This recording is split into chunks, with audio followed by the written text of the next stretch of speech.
ভক্তমণ্ডলীগণ, আমি আমার চ্যানেলের পক্ষ থেকে সবাইকে জানাই আন্তরিক শুভেচ্ছা, অভিনন্দন এবং হৃদয়ের গভীর থেকে জানাই অনেক অনেক ভালোবাসা। আজ আমি আপনাদের কাছে নিয়ে এসেছি এক মূল্যবান বিষয়, সেটা হলো দেহ নশ্বর, আত্মা অবিনশ্বর। এই দেহ নশ্বর ও আত্মা অবিনশ্বর এই আলোচনা করে আমরা এক গভীর আধ্যাত্মিক সত্য নিয়ে আপনাদের কাছে আলোচনা করব। মানুষ দেহ নিয়ে জন্মগ্রহণ করে, একদিন বড় হয়, তারপর বার্ধক্যে পৌঁছে যায়, তারপর একদিন মৃত্যুবরণ করে। মৃত্যুবরণ হলে আমাদের ধর্মগ্রন্থে আমরা পেয়েছি দেহ নশ্বর, আত্মা অবিনশ্বর। আত্মা এক দেহ থেকে অন্য দেহে স্থানান্তরিত হয়।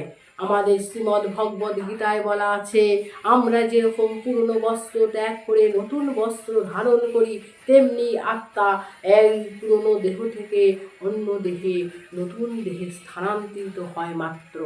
আত্মার কোনো নষ্ট হয় না, আত্মা অবিনশ্বর। আত্মার দেহের জন্ম হয়, দেহ অবিনশ্বর, দেহ ক্ষয়প্রাপ্ত হয়। দেহ সময়সূচি শেষ হয়ে গেলে দেহটা আমাদের নষ্ট হয়ে যায়, বিলীন হয়ে যায়। কিন্তু আত্মা অবিনশ্বর, তার জন্ম নেই, মৃত্যু নেই, তাকে বায়ুও ধ্বংস করতে পারে না, আগুনও পুড়িয়ে ফেলতে পারে না, কোনো প্রাকৃতিক দুর্যোগও তাকে কোনোভাবেই নষ্ট করতে পারে না। তাই তো আত্মা অবিনশ্বর আর দেহ নশ্বর, কারণ দেহ সময়সূচি পার হয়ে গেলে এই দেহটা নষ্ট হয়ে যায়। আত্মা তখন তার কর্মফল অনুযায়ী নতুন দেহ ধারণ করে, নতুন বস্ত্রের মতো।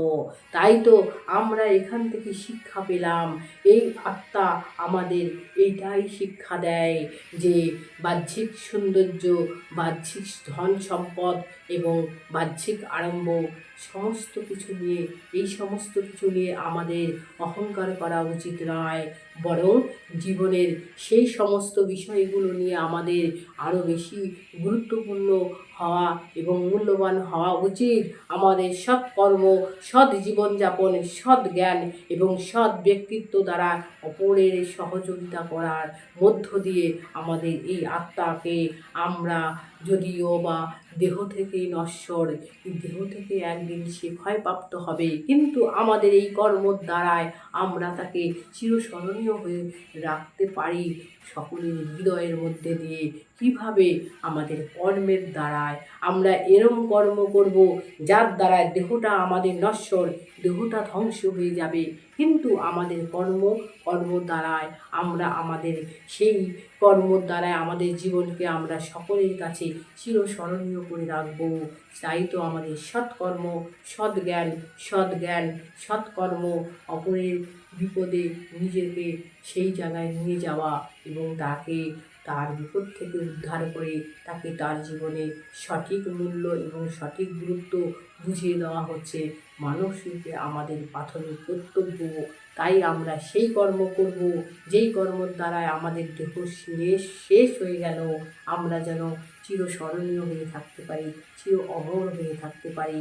তাই তো আমাদের নানান ধর্মগ্রন্থ আমাদের এই শিক্ষাই দেয় যে তুমি তোমার কৃতকর্মের দ্বারায় দেহ নশ্বর যতই হোক, তুমি তোমার কৃতকর্ম দ্বারায় তোমার দেহকে সকলের কাছে চিরস্মরণীয় করে তুমি সকলের কাছে অমর হয়ে থাকতে পারবে তোমার কৃতকর্মের দ্বারায়। তাই বাহ্যিক মূল্য, বাহ্যিক সৌন্দর্য আর বাহ্যিক কৃতকর্ম দ্বারা আপনি সময় নষ্ট না করে সেই সমস্ত কর্ম করুন যেই কর্মর দ্বারায় আপনি আপনার জীবনকে সকলের কাছে চিরস্মরণীয় করে রাখতে পারবেন। সেই সমস্ত সৎকর্ম, সৎ জ্ঞান, সৎ জীবনযাপন এবং অপরের দুঃখে কাতর হয়ে তার সহযোগিতা করা, এই সমস্ত কর্মের দ্বারা আমরা আমাদের জীবনকে চিরস্মরণীয় করে রাখতে পারবো। এই কৃতকর্ম আমাদের ব্যক্তিত্বকে নষ্ট হতে দেবে না।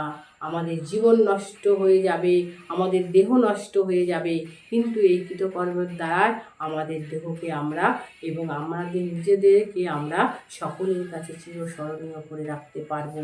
তাই তো গীতায় বলেছে দেহ নশ্বর, ক্ষণস্থায়ী, তাই সময়সীমা কম। এই অল্প সময়সীমার মধ্যে জীবনকে আমরা সঠিক পথে নিয়ে যাব। সময়কে আমরা নষ্ট হতে দেব না। সময়কে আমরা কাজে লাগিয়ে জীবনকে আমরা এমনভাবে তৈরি করব এবং চিন্তা ভাবনায় আমরা এতটাই উন্নতি ঘটাবো যাতে আমাদের জীবন চরম শিখরে পৌঁছে যায় এবং দেহ নষ্ট হয়ে গেলেও আমরা সকলের হৃদয়ে চিরস্মরণীয় হয়ে থাকতে পারি। নমস্কার।